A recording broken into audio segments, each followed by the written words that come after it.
Esta es la nota que escribí para el diario El Sol de Mendoza, para este 24 de diciembre de 2023. Se llama Lo que hay que hacer, dice así. Te la voy a leer porque es la nota, tal cual. Ese jueves 26 de marzo de 1992 no sería un día cualquiera en el Congreso de la Nación. La presidenta nicaragüense, Violeta Chamorro, iba a hablar como invitada para todos los legisladores. Sin embargo, no fue por eso que ese día pasó a la historia. Como es habitual, cuando una autoridad extranjera es invitada al Congreso para mostrar el lugar lleno, suelen usarse dobles, como en la entrega de los Oscars, ¿no? Asesores o gente que anda por ahí con saco y corbata, cara de legislador, es sentado en los butacones como para hacer número. Algo meramente decorativo. Hasta ahí lo de siempre. Pero claro, siempre algún actor pasa que se enamora de su papel, se la cree y ya no puede diferenciar persona de personaje. Eso le pasó a Julio Abraham Kenan, al que habían sentado para hacer bulto, pero se enamoró del lugar y cuando ya la presidenta nicaragüense se había ido, se quedó sentado en la banca de un diputado. Nada grave si después del discurso, digamos, qué sé yo, taza a taza, cada cual a su casa y listo. Se fue Chamorro, nos fuimos todos, pero no. Lo que venía después era nada más y nada menos que la venta de uno de los principales activos del país. Los legisladores debían tomar una decisión que cambiaría el panorama de la energía argentina por años. El día anterior el debate había terminado, pero el peronismo no había conseguido los votos suficientes para aprobar la venta de gas del Estado y pidió entonces levantar la sesión. Ya estaba todo discutido, solo faltaba votar. Para eso era necesario que 130 diputados se sentaran en sus bancas. Y tenían que ser diputados oficialistas, porque el radicalismo ofendido se había retirado, no pensaba ayudar a que la sesión se cumpliera. Ahora bien, ¿por qué que se sentaran? Porque en aquel momento los diputados marcaban su presencia solo sentándose. Las butacas tenían un sensor que se activaba con el peso de los generosos traseros oficiales. Depositaban sus legislativos glúteos en el cuero y ya está. 130 culos, 130 presencias. Quórum. Y don Julio Kenan, con sus 74 años, aportó su culo asesor y votó para que se vendiera gas del Estado. En ese momento, un jovencísimo Diego Mandelbaum, periodista que daba sus primeros pasos como corresponsal de LB3 Córdoba, lo que ahora es Cadena 3, recuerden el nombre. Voy a volver sobre esta historia que quizás también explique parte de toda la historia. Decía el pibe Mandelbaum, atento a todo lo que estaba ocurriendo, le dice a un periodista más experimentado del diario Clarín, a Armando Vidal, ese señor que está ahí, en esa punta, no es diputado. Esto lo contó Vidal muchos años después al periodista Jorge Martínez Carricart en La Nación. Los dos colegas, el joven y el veterano, entonces, desde su palco empezaron a mirar al extraño. ¿Y qué hicieron los demás legisladores peronistas cuando notaron el interés de los escribas por este hombre? Por el generoso posador de posaderas. Comenzaron a propósito a taparlo. El instinto de Vidal lo empujó a correr escaleras abajo. En la galopada se le fueron sumando, por supuesto, otros colegas. Fue tan rápido que llegó justo cuando al bueno de Kenan otros empleados intentaban disimuladamente sacarlo del lugar del escándalo. ¿Usted es diputado?, preguntó Vidal. No, contestó un atribulado Kenan. ¿Y por qué estaba sentado en la banca? No, me dijeron que me sentase ahí porque me sentía descompuesto. La primera parte del plan peronista, meter a un diputado trucho para votar una ley fundamental, ya estaba cumplido. Venía la segunda parte, una constante en el partido del general: cambiar la realidad, ofenderse y asegurar que acá no ha pasado nada. Como hay que pegarle al chancho para que aparezca el dueño, al toque apareció el legislador a quien Kenan asesoraba. Ni más ni menos que el diputado peronista Julio Manuel Samid, hermano de Alberto Samid. Recuerdan ustedes a Alberto Samid, que quiso presentarse para la intendencia de La Matanza y que el año pasado terminó su pena de 4 años de prisión domiciliaria por el delito de asociación ilícita. Bueno, pero hablamos de Julio, el hermano, que en ese momento empezó a aplicar el plan peronista que va de derecha a izquierda. O sea, todos. No hay peronista que no lo aplique. Primero se victimizan, después vemos. ¿Qué le pasó, don Juan?, preguntó alarmado el hermano del rey de la carne. Y le consiguió una silla de rueda a Kenan, que de actuar de legislador pasó a actuar de enfermo. La determinación de Vidal y otros periodistas consiguieron lo que consiguieron lo que el peronismo no esperaba, que todo se hiciera público. Llega entonces el presidente del bloque peronista, Jorge Machin, y en plan victimización y ofensa, le grita a los periodistas y a algunos legisladores radicales que había ahí: ese hombre es un enfermo, ¿qué es esta persecución? El también diputado peronista César Arias, no sé si recordarás César Arias, bicho leguleyo, que fue diputado, secretario de Justicia de la Nación, procurador del Tesoro, vicepresidente y apoderado del Partido Justicialista, presidente del Centro de Abogados de Buenos Aires y hasta auditor en la Auditoría General de la Nación.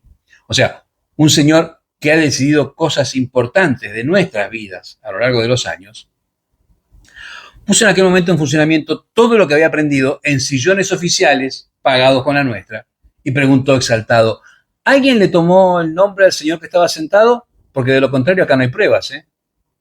Los periodistas damos fe de que ese hombre estaba en el recinto en el momento de votar, respondió Armando Vidal.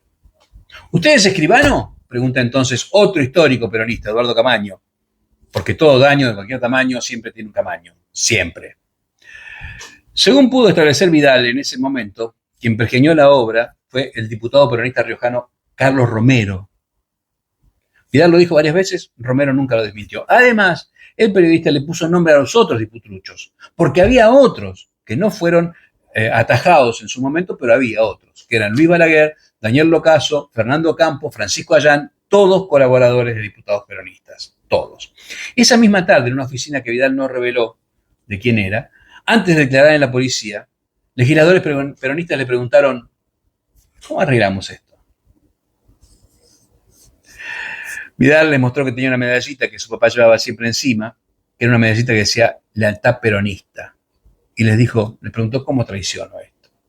Ahí nomás le dijeron que se vaya.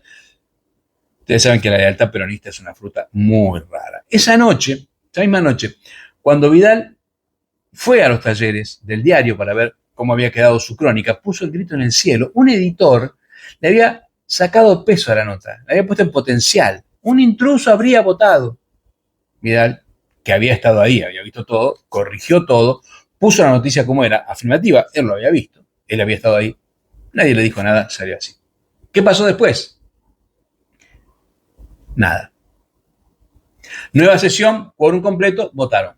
Armaron una comisión investigadora que no investigó, los radicales terminaron mirando para otro lado, listo. ¿Alguien preso o castigado? No. Eso parece que le arruga la ropa a la justicia argentina. Les había dicho que se acordaran del nombre del pibe despierto que le avisó al periodista avesado de lo que estaba ocurriendo. La vida de Juan Mandelman se convirtió en una gran paradoja. Su primer gran triunfo fue sobre lo que hoy se conoce como la casta, ¿no? El pibe que dice: che, ese estrucho, en 1992, 10 años después, se convierte en la presidencia de Néstor Kirchner en vocero de prensa de la jefatura de gobierno, que en ese momento estaba a cargo del peronista Alfredo Atanasov. Después es director de prensa del Ministerio de Trabajo del peronista Carlos Tomada entre mayo del 2003 y 2011. Y después pasa a integrar el equipo de comunicación del Ministerio de Planificación de nada más y nada menos que el peronista Julio De Vido. En el 19 retomó su trabajo en el Ministerio de Trabajo y fue nombrado por decisión administrativa 1798-2020 con el cargo de director de prensa y comunicaciones de la Unidad de Gabinete de Asesores del Ministerio de Trabajo, con un sueldo que en ese momento, según contó C5N, que seguramente se estaba cobrando algún vuelto con tanta información, eran de 800.000 pesos. 2020. Un dato de los que nunca faltan, escuchen esto que es maravilloso. En la resolución se estableció que se autoriza el correspondiente pago del suplemento por función ejecutiva nivel 2 del citado convenio colectivo de trabajo sectorial y se afecta la presente designación transitoria con autorización excepcional por no reunir el señor Mandelman los requisitos mínimos establecidos en el artículo 14 de dicho convenio. O sea, no le daba para el cargo, le daban el cargo igual. Lamentablemente la relación de Mandelman con los integrantes de su gremio parece haber sido mala. Tanto que la ex ministra de Trabajo, Kelly Olmos, me disculparán, pero nunca entendí. Hay dos personas, no entiendo cómo pueden haber sido exitosas con esos nombres bajo esas denominaciones. Kelly Olmos, una. Chiquitapia, el otro. Chiquitapia. Bueno, no, boludez, pero Kelly Olmos, Kelly, que te eche Kelly lo echó de su puesto de trabajo.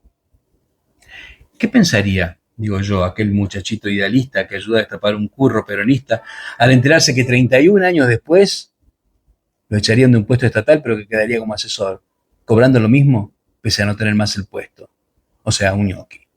No sé, maravillas de la lealtad peronista. Pero los contubernios ni comenzaron ni terminaron en marzo del 92 con la privatización de gas del Estado. Según comentaba Página 12 cuando todavía era un diario, el antecedente más escandaloso remite a la madrugada de 1990, en la que fue sancionada la ley que amplió el número de miembros de la Corte Suprema de Justicia. La presencia de impostores fue denunciada penalmente entonces por los radicales Carlos Mosca y Jorge Reinaldo Banossi. Pero hay más.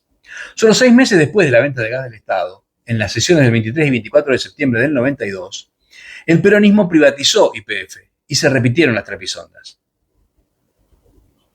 El hecho de que después la haya estatizado y que en enero tengamos que pagar 16.000 millones de dólares por culpa de Kicillof ni siquiera entra en esto, ni siquiera estoy hablando de eso. Estoy hablando de las trapisondas del 92. El catamarqueño Luis Sadi contó que se habían pagado 8 millones de dólares de coima entre los legisladores peronistas para levantar la mano. No se investigó, nadie preso, siga. Pero esto no es todo, los peronistas se superaron. Ya no les hacía falta mentir que había número para el quórum, que había los diputados suficientes para el quórum. El radical, en esas sesiones, el radical Raúl Galván gritaba que se había comenzado a sesionar sin llegar al número de quórum. Para demostrar que algo no estaba funcionando bien, el, como decirlo, voluminoso, también radical, Raúl Baglini, se levanta de su butaca y hace notar que el tablero electrónico ni se inmutó. O sea, cuando en realidad debería haber marcado, ¿no? El tipo se levanta, pum, porque el marcador estaba en el asiento. Y dijo, no hay duda alguna de que mi banca debería ser sensible a mi peso, dijo Baglini siendo obvio, pero no pasó nada. Nunca pasa nada. Los peronistas gobernaron tranquilamente con decretos de necesidad y urgencia.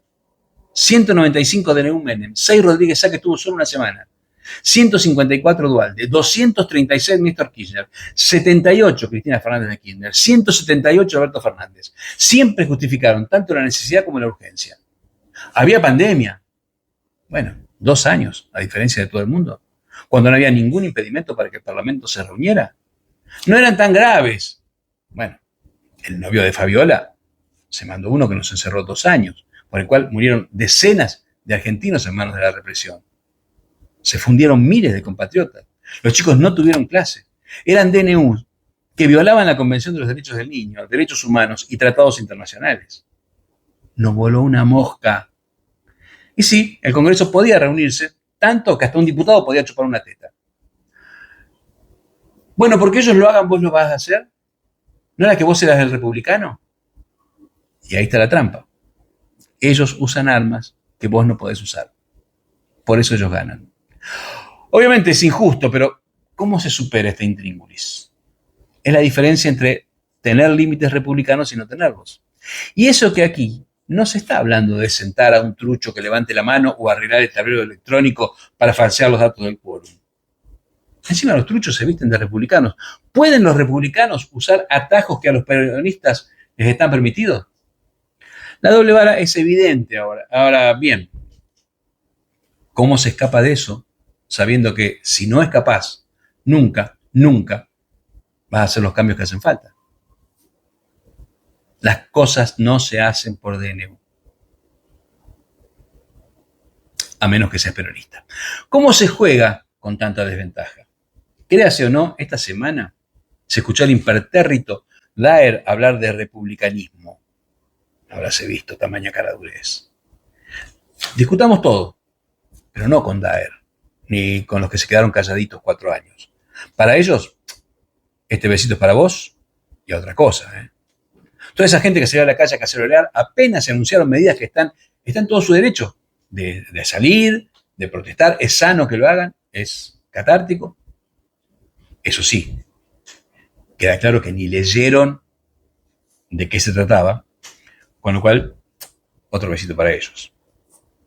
Y todos aquellos legisladores que dicen, estoy de acuerdo con el fondo, pero no me gusta la forma. Bueno, a ver qué hacen cuando finalmente se discuta la forma, que va a pasar. Va a ser un detector de mentiras en el momento en que deban sentarse y votar. También es cierto que siendo legisladores, podrían haber presentado proyectos similares y muy, muy pocos hicieron algo parecido. Parece que este es un momento bisagra. En 20 años, los hijos te preguntarán, ¿qué hiciste vos aquella vez? Ojalá puedas mirarlos a los ojos y decir, hice lo que había que hacer. Gracias. Hasta el domingo.